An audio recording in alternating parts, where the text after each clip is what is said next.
7 साल का हारिस नदी के किनारे की ओर पूरी गति से दौड़ रहा है। उसके पैर गीली मिट्टी को पीछे छोड़ते हुए आगे बढ़ रहे हैं। हाथ में पकड़ी खाली टोकरी हवा में लहरा रही है।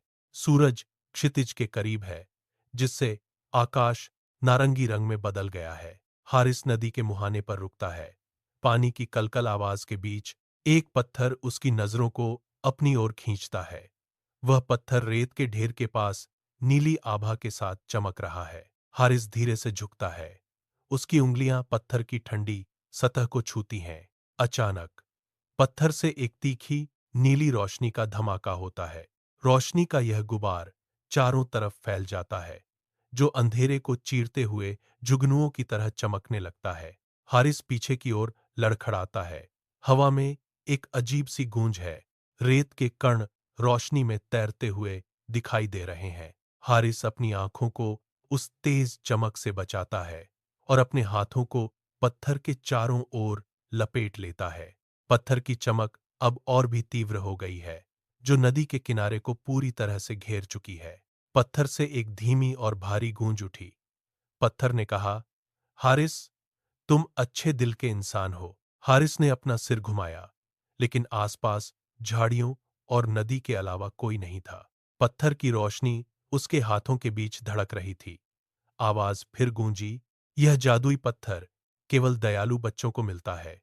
हारिस ने कांपती आवाज में पूछा, क्या तुम सच में जादुई हो? जवाब में पत्थर से नीली रोशनी की एक लहर फूटी। वह लहर नदी के किनारे सूखे भूरे पौधों पर जा गिरी। देखते ही देखते उन बेजान तनों में हलचल हुई। सूखी पत्तियों ने अपनी भूरी परत छोड़ दी और गहरे हरे रंग की नई कोपलें फूटने लगीं।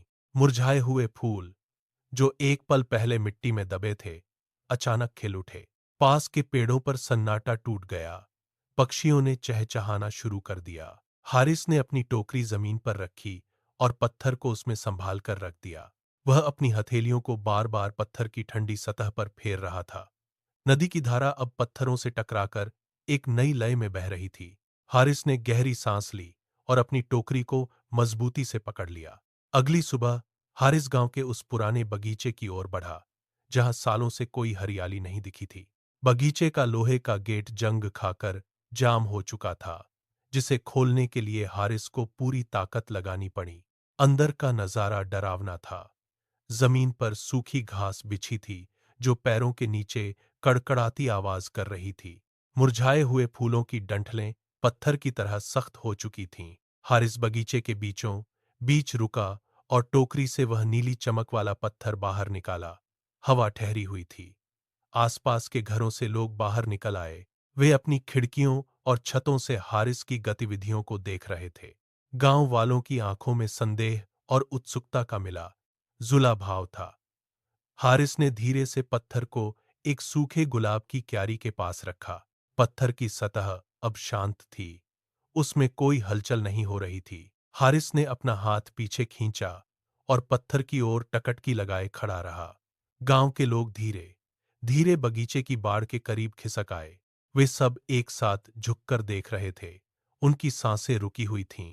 क्या पत्थर का जादू इस बंजर जमीन पर काम करेगा? हर कोई इसी सवाल के साथ पत्थर की ओर देख रहा था, जबकि बगीचे की सूखी मिट्टी में कोई हलचल नहीं हो रही थी। सन्नाटा इतना गहरा था कि हारिस के दिल की धड़कनें भी सुनाई दे सकती थीं। अचानक पत्थर से एक तीव्र नीली लहर निकली। वह रोशनी किसी बिजली की तरह जमीन में दौड़ गई। सूखी क्यारियों से अंकुर फूटने लगे।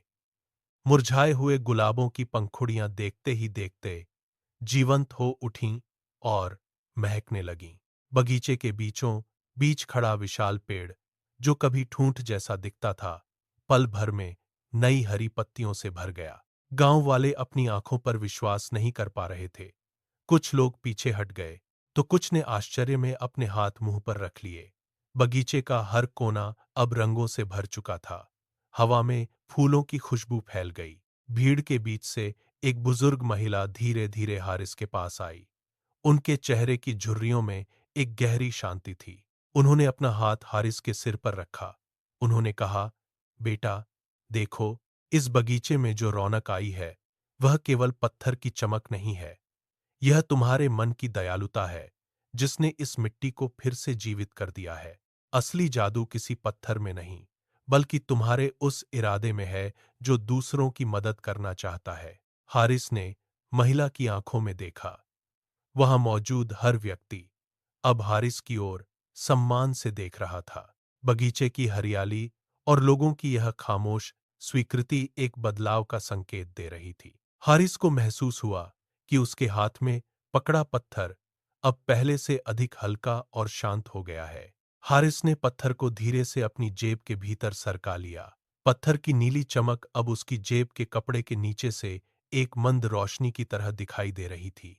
उसने बुजुर्ग महिला की ओर एक बार फिर देखा और अपना सिर धीरे से झुकाया। भीड़ अब धीरे धीरे छंट रही थी, लेकिन बगीचे की ताजी महक वहां की हवा में अभी भी घुली हुई थी। हारिस बगीचे के गेट से बाहर निकल आया। उसने मुड़कर पीछे नहीं देखा। उसके कदम अब गांव की उन गलियों की ओर बढ़ रहे थे, जहां लोग अभी भी दुख और कठिनाइयों से जूझ रहे थे।